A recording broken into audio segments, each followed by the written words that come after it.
Hello, everybody. How are you today? I am so happy to see you here. Today, if you are watching this video, you are going to practice some listening activities with me. So you know in speech, I always tell you that listening is just as important as talking. So if you're in a conversation with someone, you have to listen to what they say to know how to respond. You have to listen to the questions they ask to know what answer they're looking for, okay? When you are following directions and people say the directions out loud, you have to listen to the directions so that you know what to say and do, okay? And so that you remember all the parts and all the pieces of the things that you have to get done, all right? So, you know, times when I think this is really important is, you know, when someone asks you to do something. So like an example, you know, if you're at home with mom and she says, go upstairs and put on your long sleeve pajamas, then come back down. You know, you have to go upstairs. You know, you need pajamas. But what kind did she say? If you put on short sleeves instead of long sleeves, you might be really, really cold, right? And so, you know, you have to remember all parts of mom's direction because she probably put the specifics in there for a reason, okay? Another time that I can think of when this would be really important is when you are in your classroom and your teacher gives you a direction. For example, if they say, go to your desk, get out your green workbook and turn to page 30. If you get out your red notebook and if you missed that little piece of the direction, you're in the wrong notebook, okay? Or you're in the wrong workbook and you're going to be doing something completely different than everybody else. So, you know, I know that you have working ears. I know that you are fantastic, you know, wonderful little boys and girls that follow directions really well. But that's not why we practice those things. We practice these things because once someone says words, they disappear. And it's hard to remember all of those words sometimes. It's hard to hang on to all of those words once we've heard them. So that's why we practice it, to make it easier, okay? The more practice you get doing it, the easier it will be to do.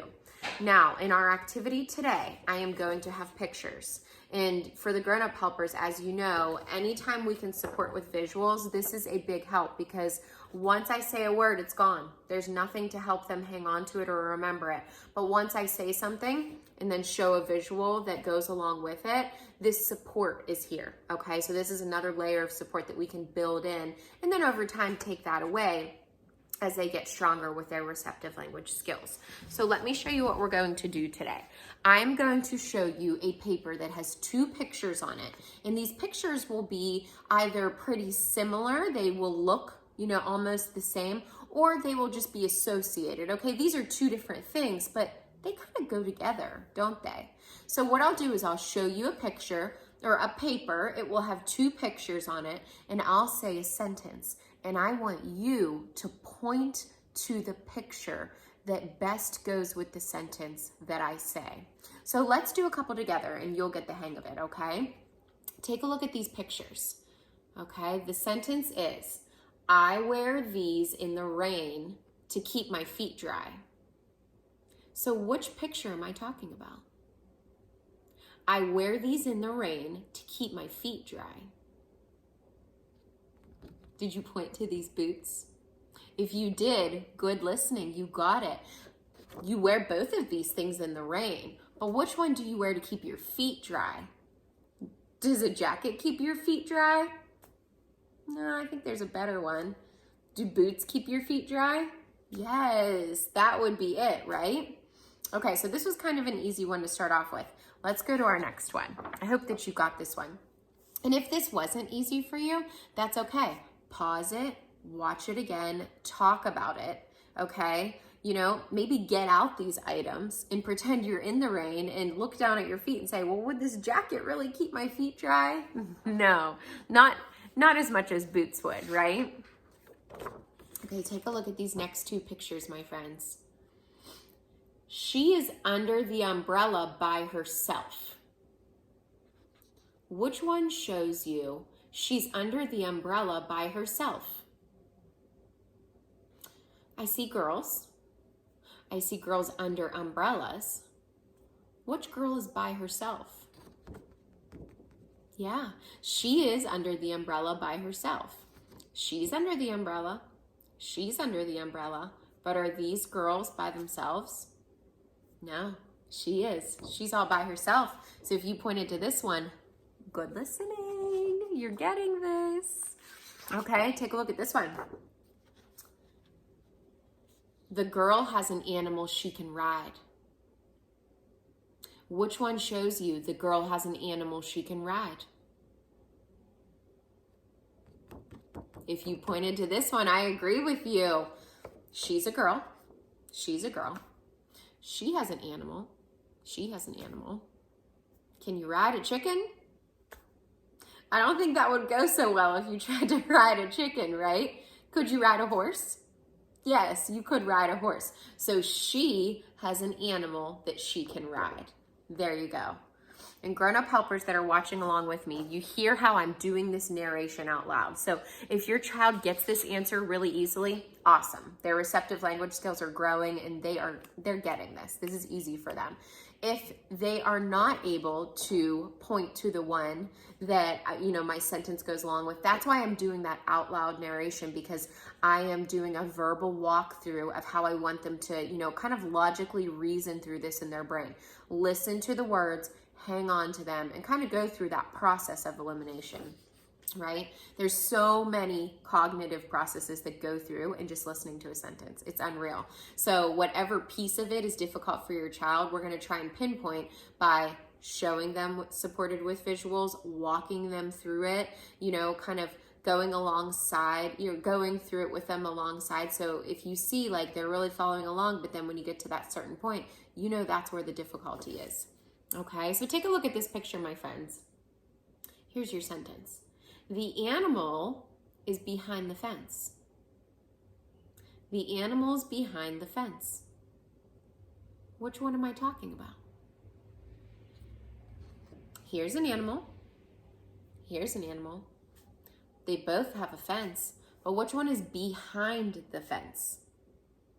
The owl's on the fence or on top of the fence. The cow is behind the fence. I am behind the paper, right? Very good. So the animal's behind the fence. We're going to point to that cow over there. Nice job. Okay, take a look at this one. The book is the same color as grass. Which one am I talking about? The book is the same color as grass. So we have some abstract concepts here. You have to think about, okay, what color is grass? Well, which one of those is the same color as grass? You got it. Nice job. Let's do our next one. The puppy already ate his cupcake. Which one am I talking about? The puppy already ate his cupcake. I almost called it a pupcake. The puppy already ate his cupcake. This guy, right? He did not eat his cupcake yet. He already ate his. It's gone, see? It's not in the picture because it's in his belly, right? Okay, take a look at this one. The girl has something that can fly away. The girl has something that can fly away. Right? Can a present fly away? No. Maybe if it grew wings, maybe if it had wings, right? But usually presents can't fly away. Could a balloon fly away? Yeah. It could just float right up into the sky, right? Good listening. Take a look at this one. Okay. The monster has something he can eat. Which monster has something he can eat? You got it. Can you eat a pencil? I mean, maybe you could put it in your mouth and chew on it a little bit, but it would not be a tasty snack. Can you eat a muffin? You sure can. The monster has something he can eat. This one right over here. That little guy with the muffin. Take a look at this one. I see a plane the color of a strawberry. Which plane am I talking about? I see a plane the color of a strawberry. What color is a strawberry? Red, right? This one requires some pre-existing knowledge, right? But I think strawberry is pretty universal fruit. Even if you don't like it, I think you probably know what it is. We know that it's red, so we're talking about this plane. Is this plane the color of a strawberry? I've never seen a blue strawberry, okay? So if you have, let me know and I'll stand corrected. Okay, my friends, here's our last one. The boy did not release his butterflies yet. The boy did not release his butterflies yet. Did this boy release his butterflies? Yeah, we have some vocabulary knowledge here. We have to know what release means to get this one. Did this boy release his butterfly? No, it's still in the jar, right? The boy did not release his butterflies yet. We're looking at this boy right here. If you pointed to this one, you got it. Very, very good. So, grown-up helpers, let's kind of talk about, both ends of this. If this was super easy for your child, like, I always say you can take it to the next level by adding in more options. So you can put, 4 or 5 things in front of them, just describe one of them out loud and see if they can, demonstrate their understanding by finding the item that you described. And you might want to do like similar items, like put out a spoon, a fork, a knife, and maybe some other cutlery. I don't know what you have in your drawer at home, whatever you have, and say, this is the one I use to eat ice cream. This is the one I would use to eat spaghetti. This is the one I use to spread butter. And see if they can find the one that you described based on your verbal description.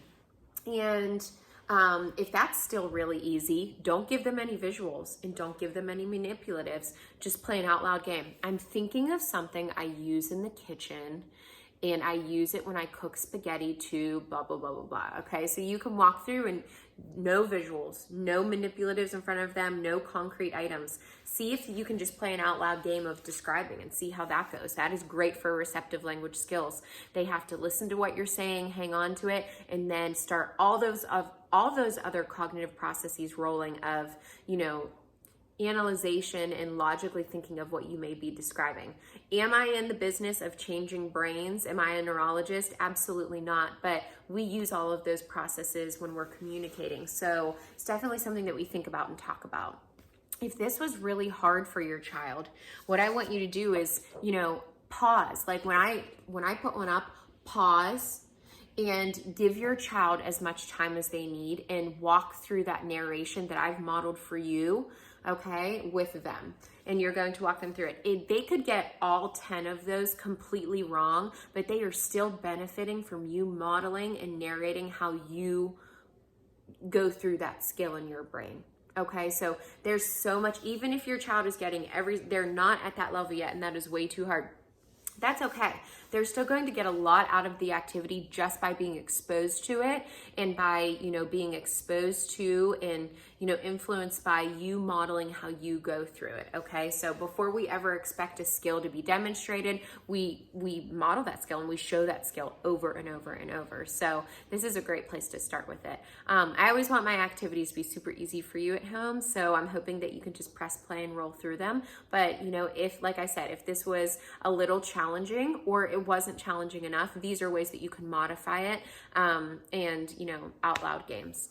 I always say like the car is such a great time to practice communication skills of any kind, speech, sounds, listening, talking, anything, because you're all kind of a captive audience to each other. Now, we're not spending as much time in the car these days. At least I know my family, like we don't have anywhere to drive to right now.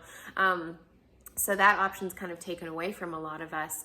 But, if you are still driving in the car together, that's a great time. If not, you have to kind of think about how will we, consistently work a time into our day for communication. And it, like I've said in other videos before, it doesn't have to be anything fancy. You might say, hey, we're going to do, our goal is to do an out loud listening activity to work on those receptive language skills every day before dinner. So at some point before dinner, think about maybe how you want to do it. And I've given you, several different examples of how you can practice receptive language skills at home through my videos and work one of those in every day. And, I know sometimes, like from my own experience, it's hard to rip your kids away from the screens right now. It's hard to get them off the iPads, off the TVs. they don't want to do an out loud listening game right now. They just want us to leave them alone and let them click on to the next episode. But I guarantee you that, once you get them away from the screen or away from that toy or away from, whatever they've already had a lot of chance to play with for the day, and you engage them and they see that like, hey, when I do this activity, I get mom or dad or grandma or grandpa or aunt or uncle's one-on-one undivided attention. This will become a special time for them. So if you ever have any questions about other ways you can do this, or it doesn't feel natural, doesn't feel right, I'm happy to provide you with like a super concrete script or written up. I'm hoping that my videos model for you of how you can do it, but I'm really happy to provide it in a more concrete way too, because this comes natural to me. This is what I've studied for my whole life. This is what I've been doing my whole life.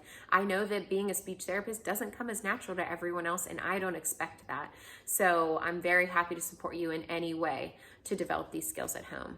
If you have any questions, reach out to me, of course. Otherwise, thank you as always for following along with me, and thank you for being just such an active part in your child's communication development. Talk to you all soon. Bye, my friends.